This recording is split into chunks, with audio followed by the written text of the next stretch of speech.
Programa Palavra Espírita. Oferecimento: Sociedade Espírita Estudo e Caridade Lar de Joaquina. Odontologia Lauda, o implante que se transforma em sorriso. Guzi Cook, Casa Criativa, agora juntas para lhe surpreender ainda mais. Sociedade Espírita Luz e Caridade. Santa Yoga, corpo, mente e espírito, transcender o físico para tocar o sagrado.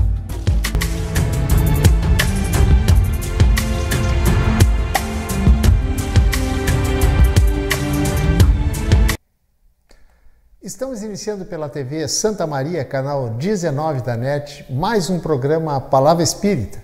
Agradecendo aos nossos apoiadores culturais que mantêm esse programa no ar há 8 anos, Sociedade Espírita Estudo e Caridade Lar de Joaquina, Odontologia Lauda, o implante que se transforma em sorriso, Guzi Cook, Casa Criativa, agora juntas para lhe surpreender ainda mais, Sociedade Espírita Estudo e Caridade, situada na rua João Schwetz, número 181, no bairro Rossato, aqui em Santa Maria, e Santa Yoga, onde você serenamente equilibra as emoções e fortalece o corpo. Antes de iniciar propriamente dito o meu comentário de hoje, como eu sempre faço, eu peço a você que se gosta do programa e que se assiste, logicamente, periodicamente, se inscreva aí no canal, curta e compartilhe o nosso conteúdo para que a gente possa levar o aspecto doutrinário, os preceitos, a explicação e a lógica espírita para muito mais pessoas. E também não esqueça de ativar o sininho que aparece aí na tela, no rodapé da sua tela, para receber notificação assim que sair vídeo novo. Pois hoje eu vou iniciar o meu comentário fazendo uma pergunta a você que me assiste. Você acredita em milagre da mesma forma que as pessoas dizem que determinado fato é um milagre? Pois este vai ser o meu assunto de hoje. Afinal, milagre existe ou não existe? Sempre ao longo da história se entendeu o milagre como uma coisa admirável, extraordinária e também, logicamente, um fato sobrenatural, ou seja, algo inexplicáveis. Não é assim que você também entende o tal de milagre, o chamado milagre? Em outras palavras, milagre é entendido por muita gente e inclusive por algumas correntes religiosas, para não dizer principalmente por estas, como algo que acontece contrário às leis da natureza e por onde Deus mostra o seu poder. E já que eu acabei de falar em Deus, eu pergunto a você, você acredita que Deus faz milagres? Pois em princípio, até ele poderia fazer, afinal, para ele, tudo é possível. Mas na verdade verdadeira, ele não faz milagre. E sabe por quê? Ele não faz milagre porque se ele fizesse, ele estaria anulando as leis da natureza, que ele próprio as fez perfeitas. E o que é perfeito não pode ser mudado, não precisa ser mudado. O poder de Deus e a sua demonstração de grandeza não está em fazer milagres, mas sim está em ter criado leis tão perfeitas que, inserido nelas, tudo já está previsto, sem que haja necessidade de corrigir ou até mesmo improvisar. Ao longo da história da humanidade, inclusive até hoje, muitas coisas foram e ainda são, quando acontecem, consideradas como sobrenatural. Aliás, o chamado sobrenatural é quando as coisas estranhas acontecem e que o seu entendimento foge das leis conhecidas pela humanidade. Ou seja, a ciência não tem condições de dar explicações racionais, para os fenômenos que estão acontecendo. E pelo fato de o homem não conseguir dar uma explicação lógica para os fenômenos, é que esses fenômenos são chamados de milagres. E quando o chamado milagre acontece, pode-se até comentar, falar nele, mas não se deve questionar o porquê dele acontecer. Bastando o quê? Bastando apenas ter fé, acreditar, colocar na conta de Deus, ou colocar na conta de um santo, de uma santa, ou de alguma Nossa Senhora.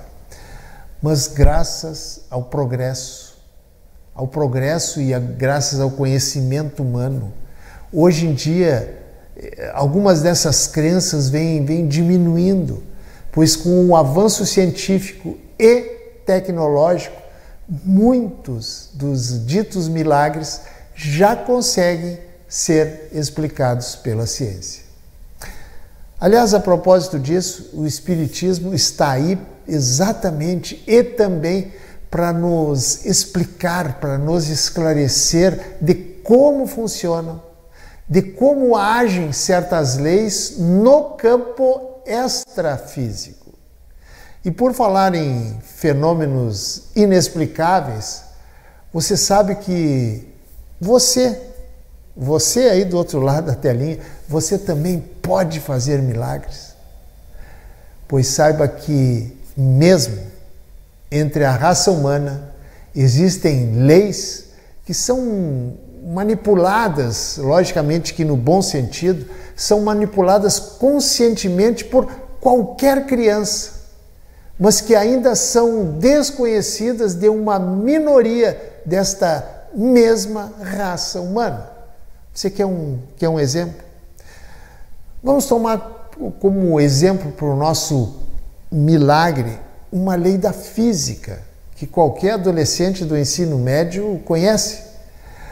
Eu estou me referindo a uma lei da física chamada fusão cristalina. Você sabe o que é fusão cristalina? Pois fusão cristalina é a transformação de algo sólido em líquido. Por exemplo, a transformação de um sólido, o gelo, por exemplo, em líquido, a água. Imaginemos qualquer um de nós, da nossa época, apresentar a um selvagem, por exemplo, um nosso irmão que vive na floresta e que nunca teve contato com a civilização e muito menos ainda com o mundo moderno, apresentar para ele um cubo congelado em qualquer congelador aí da sua geladeira e em pouco tempo transformá-lo em água que sacia a sede, ou mais ainda, um milagre mais milagroso ainda. Digamos que essa pedra de gelo fosse gelo de um suco de laranja, de pêssego, seja lá o que você quiser, um suco congelado. Aos olhos dele, do nosso irmão selvagem, passaríamos a ser considerados um Deus, um milagroso, um homem que transformou a pedra em água. Outros diriam que a pedra foi transformada em um líquido com o sabor de uma fruta. Outros, mais ainda, diriam que a tribo foi salva por uma pedra que esse milagreiro transformou em líquido e saciou a sede de todos. E assim o milagre seria passado, repassado, transformado, distorcido e, logicamente, aumentado através das gerações para que quem contasse ou escrevesse sobre ele, quando que, na verdade, nada mais aconteceu do que a manipulação de uma lei natural. Simples. Quando nós falamos em milagre, quase com certeza eu afirmo que a primeira lembrança que vem à nossa mente é a figura de quem? Logicamente, do Mestre Jesus. E aí eu pergunto, as curas que Jesus fazia eram realmente milagres, como se entende o que significa hoje a palavra milagre, ou seja, algo inexplicável? Se olharmos pelas leis físicas, pelas leis conhecidas da ciência, do nosso mundo, da nossa realidade, aí sim. Mas Jesus, pelo seu conhecimento, pela sua sapiência e pela força superior do seu espírito angélico, pois que ele é um espírito superior de altíssimo grau, digamos assim, era e é, logicamente, um profundo conhecedor das nossas leis, aqui do nosso mundo material, mas também das leis extrafísicas. E ele, por isso, mais do que ninguém, sabia trabalhar com essas leis, assim como um físico aqui do nosso mundo sabe manipular as leis que regem o nosso mundo material. O que Jesus fazia, estava dentro das leis naturais. O que eu quero dizer com leis naturais? As leis criadas por Deus, as leis da natureza, sejam deste mundo ou lá do outro lado da vida. O grande problema, gente, é que nós desconhecemos muitas dessas leis, que um dia iremos conhecê-las. Desconhecemos ainda essas leis porque, infelizmente, o nosso grau de evolução é ainda muito precário, não nos possibilitando a compreensão de muitos fenômenos que ocorrem hoje em dia na nossa frente. Um dia, porém, quando estivermos em um patamar evolutivo, espiritualmente falando, um patamar evolutivo maior, ou melhor, bem maior, entenderemos como e por que acontecem certos fenômenos hoje inexplicáveis e que chamamos de quê? De fenômenos milagrosos. Precisamos sempre ter em mente que as leis divinas são perfeitas e que por trás de certas coisas que acontecem e que não entendemos, existe uma lei divina, não só divina, como perfeita, agindo sobre o fenômeno. E o Espiritismo é a doutrina, é a filosofia, digamos, que mais se aproxima da explicação daquilo que chamamos de sobrenatural, que na verdade de sobrenatural, aliás, não tem nada, pois tudo é natural, porque tudo tem uma explicação lógica e racional, ainda que não entendamos certos acontecimentos que acontecem, desculpa a redundância, ao nosso redor. O Espiritismo, para quem não o conhece com mais profundidade, não tem como finalidade principal realizar fenômenos, mas sim ajudar no melhoramento individual de cada ser. Quem procura o Espiritismo esperando a obtenção de uma cura imediata, procurando a procura, digamos, de milagres, na expectativa de resolver de imediato os seus problemas de ordem material e até mesmo espiritual, lamento, mas ele poderá se decepcionar, pois que o Espiritismo não tem como propósito, como eu disse antes, fazer milagres, e sim explicar de forma lógica e racional certas coisas e certos acontecimentos, bem como nos ensinar como podemos melhorar a nós mesmos. Este sim, o principal objetivo pelo qual, aliás, cada um de nós está aqui neste mundo escola de almas chamada planeta Terra. Gente, o Espiritismo não resolve os problemas como se atuasse como uma varinha de condão. Ele nos ensina que cabe a nós arregaçarmos as mangas e irmos à luta. O Espiritismo não faz com que os nossos problemas desapareçam num passe de mágica. Por isso, se a cura ou a solução dos nossos problemas acontecer, será devido à nossa luta e ao nosso merecimento.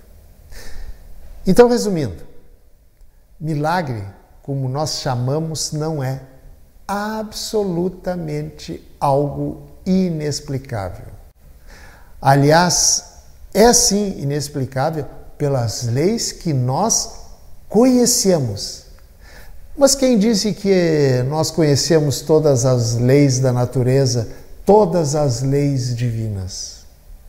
Muito do que chamamos de milagre não se explica, eu já disse e repito, pela aplicação das leis do mundo material, e sim pela ação de leis divinas ainda de nós desconhecidas. E é por isso que, enquanto a chamada ciência oficial rejeita buscar as causas de certos fenômenos, as religiões ortodoxas, exploram, logicamente que no bom sentido, claro, o evento como algo divino, algo sobrenatural, algo milagroso, e passam a ser tratados como mistério. Agindo assim, as religiões mais tradicionais, não por má fé, mas pela total ausência de explicações desses fatos à luz da ciência, mantém uma espécie de poder sobre tais fenômenos regidos por outras leis. Já o Espiritismo se diferencia dessas correntes religiosas na medida em que estuda não somente as leis naturais que regem o mundo material em que vivemos, mas também as leis que regem o mundo espiritual que um dia nós vamos viver. Por exemplo, as chamadas curas espirituais, que são, aliás, observadas em todas as culturas, somente podem ser explicadas através de leis ainda desconhecidas da ciência oficial. Por isso, muitas dessas curas são chamadas indevidamente de milagres. E para finalizar o meu assunto de hoje, eu vou encerrar com um pensamento de Santo Agostinho, que disse o seguinte: preste bem atenção, e que esse pensamento resume de forma magistral tudo o que eu falei, ou tentei explicar. Desculpa. Diz o seguinte, abre aspas: os milagres não acontecem em contradição com a natureza, mas somente em contradição com aquilo que é por nós conhecidos na natureza. Meu Deus, eu tentei explicar com mil palavras, o que é milagre, e esse espírito elevado que se identificou na codificação da doutrina espírita, que se identificou como Santo Agostinho, explicou o que é milagre em meia dúzia de palavras. Vocês viram como é grande É grande, aliás, abismal, a diferença de um espírito inferior, que sou eu, um espírito inferior, para um espírito superior, que é o espírito que se identificou como Santo Agostinho. Mas um dia, nessa longa caminhada evolutiva, através dos milênios, a gente, eu e você aí do outro lado, a gente chega lá. E em chegando lá, estaremos suficientemente evoluídos para entender que por trás de cada dito milagre existe uma lei natural, uma lei divina, possibilitando qualquer que seja o dito fenômeno. Pense nisso. Muito obrigado, um abraço e até o nosso próximo encontro. Tchau. Programa Palavra Espírita. Oferecimento: Sociedade Espírita Estudo e Caridade Lar de Joaquina. Odontologia Lauda, o implante que se transforma em sorriso. Guzi Cook, Casa Criativa, agora juntas para lhe surpreender ainda mais. Sociedade Espírita Luz e Caridade. Santa Yoga, corpo, mente e espírito, transcender o físico para tocar o sagrado.